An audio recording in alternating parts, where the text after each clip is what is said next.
સુરતમાં ભાજપના યુવા નેતાની સરેઆમ હત્યા બાદ આમ આદમી પાર્ટીએ રાજ્ય સરકાર પર અને પોલીસ તંત્ર પર આકરા પ્રહારો કર્યા છે। આપના સુરત શહેર પ્રમુખ ધર્મેશ ભંડેરીએ કહ્યું કે ગૃહમંત્રીના હોમટાઉન સુરતમાં જ જો ભાજપના નેતાની જાહેરમાં હત્યા થઈ જાય તો સામાન્ય નાગરિક કેટલો સુરક્ષિત છે તે મોટો પ્રશ્ન છે। તેમણે આરોપ લગાવ્યો કે પોલીસ કાયદો વ્યવસ્થા જાળવવા કરતા વિપક્ષને રોકવામાં વધુ વ્યસ્ત છે।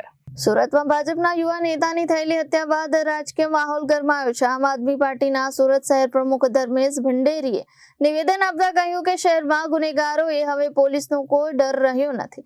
તેમણે જણાવ્યું કે પોલીસ અને આઈબીનો દુરુપયોગ માત્ર સત્તા બચાવવા માટે થઈ રહ્યો છે, જ્યારે સામાન્ય લોકો અસુરક્ષાની લાગણી અનુભવી રહ્યા છે। ધર્મેશ ભંડેરીએ વધુમાં કહ્યું કે જો ભાજપના નેતાઓ જ સુરક્ષિત નથી તો સામાન્ય જનતાની સુરક્ષાનું શું થશે। શહેરમાં વધી રહેલા ગુનાઓને લઈને તેમણે રાજ્ય સરકાર અને પોલીસ તંત્રની કામગીરી પર સવાલ ઉઠાવ્યા હતા। નમસ્કાર, હું ધર્મેશ ભંડેરી, પ્રમુખ આમ આદમી પાર્ટી સુરત શહેર। સુરત શહેર જે આપણા ગૃહમંત્રીનું હોમટાઉન કહેવાય, સુરત શહેરનો ઉધના વિસ્તાર, કેન્દ્રીય મંત્રીનો મત ક્ષેત્રીય વિસ્તાર, જ્યાં ગઈકાલે રાત્રે ભાજપના એક યુવા નેતા જય દલાલની સરેઆમ હત્યા થઈ ગઈ। આ જય દલાલના આત્માને પ્રભુ પરમ શાંતિ અર્પે એવી પ્રભુના ચરણોમાં પ્રાર્થના।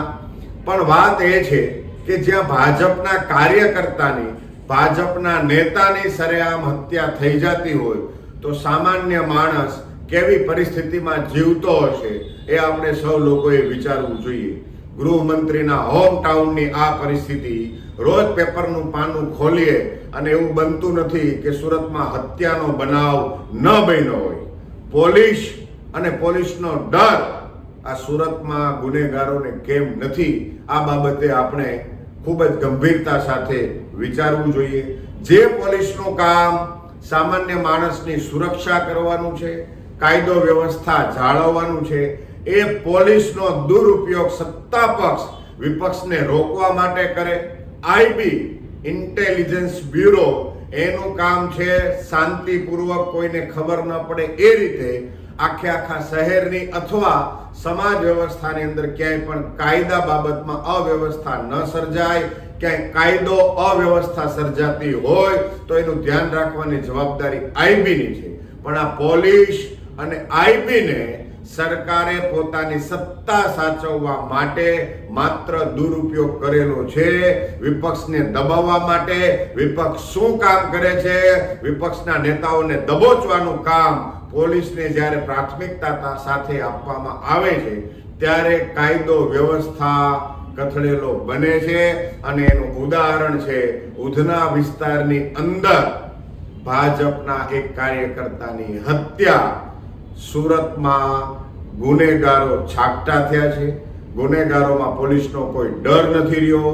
પોલીસનો ડર સામાન્ય માણસમાં વધી ગયો, પણ ગુનેગારો ખુલ્લેઆમ ફરે છે।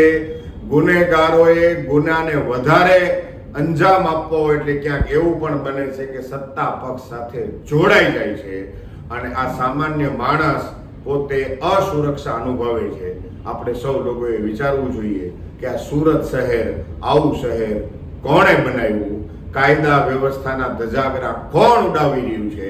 પોલીસ તંત્રને વિનંતી છે કે સત્તા પક્ષની ગુલામી છોડી અને આપણા શહેરને સુરક્ષિત બનાવવા તરફ ધ્યાન આપવામાં આવે એવી આમ આદમી ઈચ્છે છે, આમ આદમી પાર્ટી એવી માંગ કરે છે। જય જય। Reporter Arvind Rathod, Janadesh news, Surat.